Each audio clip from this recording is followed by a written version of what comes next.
The 41st President of the United States, George H.W. Bush, has died at the age of 94. His spokesperson says he passed away in Houston yesterday. Anderson Cooper takes a look at his life and his legacy. George Herbert Walker Bush was born in Milton, Massachusetts on June 12, 1924. The son of a future U.S. Senator, he married Barbara Pierce. They had 6 children. 2 would follow his footsteps into public life. I, George Walker Bush, do solemnly swear. In 2001, his eldest son, Texas Governor George Walker Bush, became the 43rd president, the first since John Quincy Adams to follow his father into the White House. I'm now about to enter. So help me God. So help me God. His second son, Jeb Bush, served 2 terms as Florida governor, and in 2016 unsuccessfully ran for the Republican presidential nomination. After earning a degree at Yale, the elder Bush moved his family to Texas, where he made a fortune in the oil business. There, his budding interest in Republican politics blossomed. That one fact helped Bush become elected to 2 terms as a congressman. But he was defeated in 2 subsequent bids for the U.S. Senate. His disappointment didn't last long. We view this item as so seriously that we consider it a possible turning point in the history of the United Nations. His political profile was high enough that President Nixon appointed him U.S. ambassador to the United Nations. Later, he became chairman of the Republican National Committee.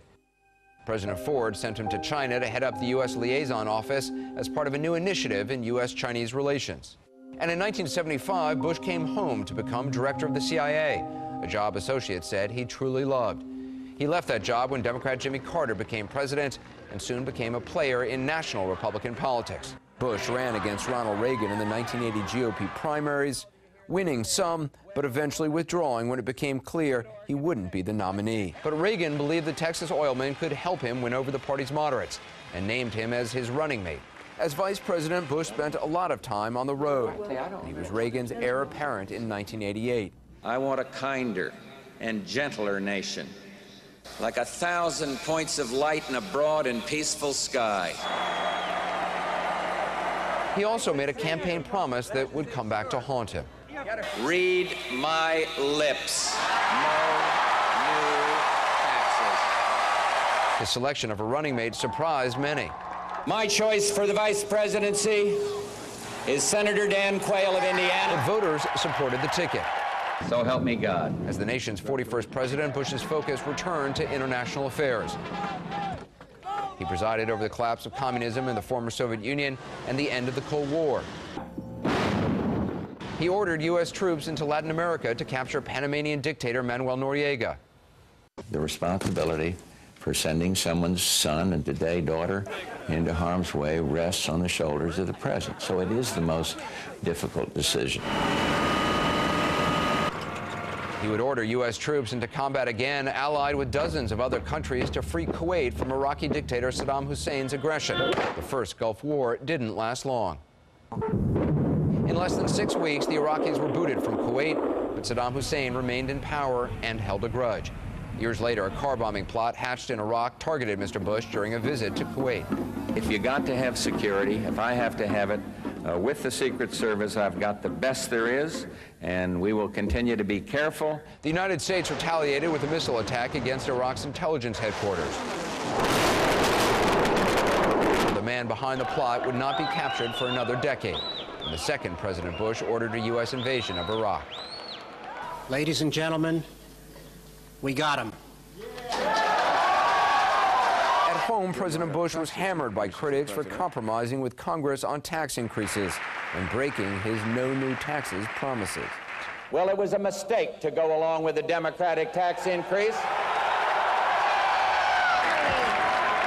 And I admit it. In a 3-way battle with Bill Clinton and Ross Perot, he lost. He lived long enough to see his son accomplish what he did not, win a second term in the White House. So help me God. So help me God. Congratulations. At his son's request, he also briefly re-entered the public spotlight. In the aftermath of the devastating tsunami, He joined with former President Bill Clinton to help raise money for victims of the 2004 earthquake and tsunamis in Asia. The two reunited in late 2005 to help the victims of Hurricane Katrina. As a young Navy pilot, Bush's plane was shot down and he had to bail out over the Pacific. As a far older man, he would jump from planes again to celebrate his 80th 85th and 90th birthdays. It feels good. There's an exhilaration. It sends a message around with these guys all around the globe that just because you're an old guy, you don't have to sit around drooling in the corner. Get out and do something. Get out and enjoy life. It was a life that brought George Herbert Walker Bush back to the White House in 2011 to receive the nation's highest civilian honor, the Presidential Medal of Freedom. Those of you who know him, this is a gentleman, inspiring citizens to become points of light in service to others. His life is a testament that public service is a noble calling. At his beloved wife Barbara's funeral, President Bush posed for a photo with other surviving former presidents. The years had taken their toll on his body, but his dignity and resolve shined through, part of a graceful final act in a life of public service. I do not fear what is ahead, for our problems are large, but our heart is larger.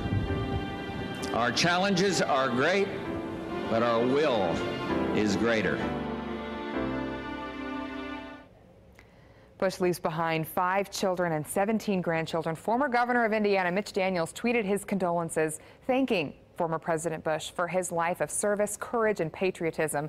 Mayor Joe Hogsett also tweeted out a photo saying nearly 2 decades ago, President Bush joined Mayor Hudnut to plant a rose garden tree in downtown Indy, creating Presidential Place Park. Last night, America lost a dedicated leader, but his legacy of public service will live on.